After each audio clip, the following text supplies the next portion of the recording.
Assalamualaikum warahmatullahi wabarakatuh. Nama saya Najwa Soleha. Di sini saya akan mereview satu jurnal nasional dan satu jurnal internasional untuk mata kuliah seminar akuntansi. Nah, sekarang kita akan review jurnal nasionalnya, yaitu Praktek Total Quality Management (TQM) dan pengaruhnya terhadap kinerja karyawan. Studi pada PT Telkom Tbk Cabang Makassar yang ditulis oleh Musran Munizu dari institusi jurusan manajemen Fakultas Ekonomi Universitas Hasanuddin yang dipublikasi pada Jurnal Manajemen dan Kewirausahaan volume 12 nomor 2 September 2010 185 sampai 194. Nah, kita akan lihat abstraknya, yaitu tujuan dari penelitian ini adalah untuk mengetahui pengaruh implementasi praktik TQM yang terdiri dari kepemimpinan, perencanaan strategis, fokus pelanggan, informasi dan analisis, manajemen sumber daya manusia, dan proses manajemen terhadap kinerja karyawan PT Telkom Cabang Makassar. Populasi adalah 540 karyawan dan 270 karyawan sebagai responden. Sampel diperoleh berdasarkan metode Simple Random Sampling. Kedua statistik deskriptif dan structural equation modeling digunakan untuk menguji efeknya antar variabel. Pemrosesan data digunakan adalah SPSS dan AMOS 16.00. Kemudian penelitian menunjukkan bahwa penerapan praktik TQM yang terdiri dari kepemimpinan, perencanaan strategis, fokus pelanggan, informasi dan analisis, manajemen sumber daya manusia, dan manajemen proses memiliki signifikan dan positif berpengaruh pada kinerja karyawan. Nah, dari kesimpulannya dapat kita simpulkan bahwa variabel-variabel praktik TQM berpengaruh positif dan signifikan terhadap kinerja karyawan. Hal ini merupakan indikasi bahwa derajat meningkat atau menurunnya kinerja karyawan sangat ditentukan oleh variabel-variabel TQM tersebut. Faktor kepemimpinan atau leadership management yang diwujudkan dalam bentuk dukungan yang kuat adalah sangat penting bagi keberhasilan implementasi praktek TQM. Konsistensi dalam hal keterlibatan secara total manajemen dan karyawan sangat diperlukan dalam aktivitas manajemen mutu, sehingga praktek TQM yang efektif di samping mampu meningkatkan kinerja karyawan, juga dapat mendorong perusahaan untuk menyediakan produk yang berkualitas dibanding pesaing. Nah, sekarang kita akan masuk pada kelebihannya. Nah, yang pertama yaitu pemaparan abstrak yang baik. Penulis memaparkan abstrak dengan baik dan jelas. Pada abstrak dipaparkan dengan jelas pembahasan dan kesimpulan dari penelitian ini, sehingga memudahkan pembaca dalam memahami penelitian ini. Abstrak ditulis dalam bahasa Inggris dan disertai keyword atau kata kunci yang juga memudahkan pembaca dalam memahami variabel yang digunakan dalam penelitian ini. Nah, yang kedua yaitu terdapat hipotesis dan kerangka berpikir yang baik. Pemaparan hipotesis sudah baik dan pemaparan kerangka berpikirnya sudah jelas. Nah, yang ketiga yaitu metode penelitian dipaparkan dengan jelas. Pada metode penelitian, penulis memaparkan populasi penelitian yaitu PT Telkom Cabang Makassar yang berjumlah 540 orang. Metode pengambilan sampel menggunakan Simple Random Sampling sehingga terdapat 270 orang sebagai sampel. Metode analisis data yang digunakan yaitu metode statistik deskriptif dan structural equation modeling. Nah, yang keempat yaitu hasil penelitian dan pembahasan dipaparkan secara jelas. Penulis memaparkan hasil penelitian secara jelas disertai tabel dari setiap pengujian data. Pembahasan hasil penelitian juga dipaparkan dengan baik untuk setiap hubungan antar variabel atau parsial. Nah, sekarang kita akan masuk pada kekurangan dan kita akan beri sarannya. Yang pertama itu tidak terdapat fenomena yang jelas dalam jurnal ini. Padahal fenomena merupakan hal yang penting dalam melakukan penelitian, karena berasal dari fenomena maka penelitian tertarik untuk melakukan penelitian. Fenomena dijadikan alasan oleh para penelitian untuk melakukan penelitian.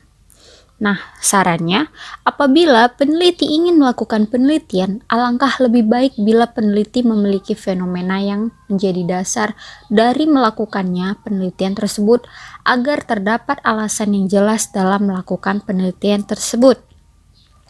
Yang kedua yaitu, tidak terdapat tinjauan literatur yang baik.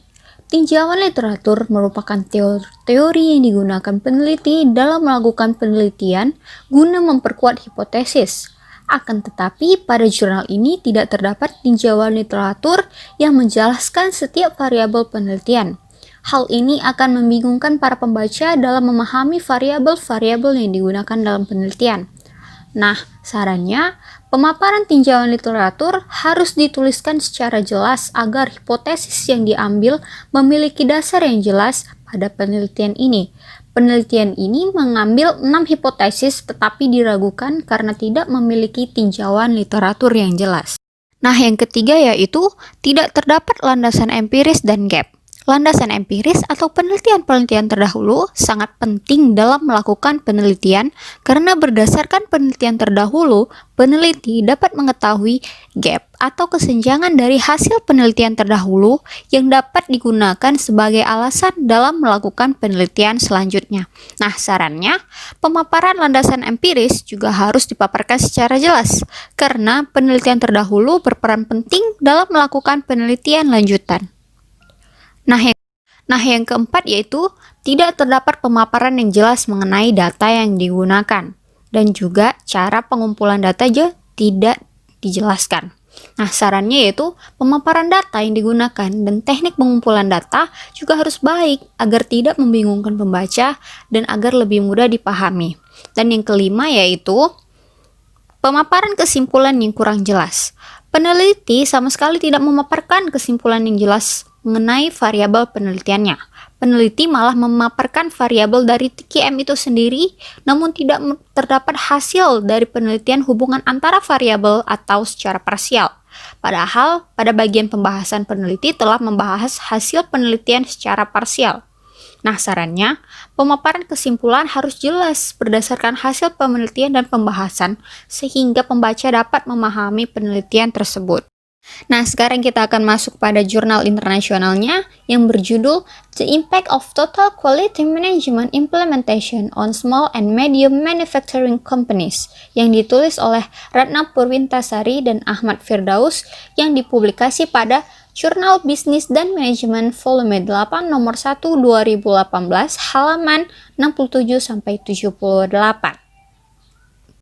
Nah, abstraknya berisi, penelitian bertujuan untuk menganalisis pengaruh penerapan TQM terhadap keunggulan bersaing dan kinerja perusahaan, khususnya pada perusahaan fabrikasi kecil dan menengah. Model hipotesis dari structural equation diuji dengan menggunakan partial least square. Terdapat pengaruh yang signifikan antara penerapan TQM terhadap keunggulan bersaing. Begitu juga dengan keunggulan bersaing terhadap kinerja keuangan, terdapat pengaruh yang signifikan. Tetapi tidak ada pengaruh yang signifikan secara langsung antara penerapan TQM terhadap kinerja perusahaan. Penelitian membahas penerapan TQM pada perusahaan fabrikasi kecil dan menengah. Ternyata dalam prakteknya, penerapan TQM pada perusahaan fabrikasi kecil dan menengah tidak semulus pada perusahaan fabrikasi besar. Nah, kesimpulannya yaitu penelitian ini menyimpulkan bahwa implementasi TQM dapat meningkatkan keunggulan kompetitif UKM. UKM di Bekasi dan Jakarta menerapkan TQM dalam bentuk penelitian ilmiah, komitmen jangka panjang, tim kerja, peningkatan berkelanjutan, pendidikan dan pelatihan, dan kesatuan tujuan. Parameter ini adalah bagian penting dari pekerjaan manajemen puncak. Dengan demikian, keberhasilan implementasi TQM di UKM di Bekasi dan Jakarta sangat dipengaruhi oleh kesadaran manajemen puncak terhadap TQM. Implementasi TQM memiliki dampak langsung pada kinerja UKM, baik kinerja keuangan dan kinerja operasional. TQM di SMMC sudah sangat bagus, tetapi implementasinya belum mampu meningkatkan kinerja. Nah, apa sih kelebihannya? Nah, yang pertama yaitu abstrak dalam penelitian ini sudah sangat jelas dan rinci. Bagian abstrak, penulis sudah menjelaskan secara keseluruhan sehingga para pembaca bisa tahu intisari atau kesimpulan dari jurnal tersebut. Penulis juga memberikan kata kunci yang memang sudah menjadi aturan penulisan abstrak untuk membantu para pembaca memahami materi yang sedang dibahas pada jurnal. Nah, yang kedua yaitu terdapat metode penelitian. Dalam jurnal ini terdapat metode penelitian meliputi metode dalam penentuan populasi dan sampel. Dan yang kedua yaitu variabel penelitian diukur dengan menggunakan skala Likert tingkat 5. Pengujian hipotesis menggunakan analisis PLSM dan perangkat lunaknya Smart PLS versi 2.0 M3.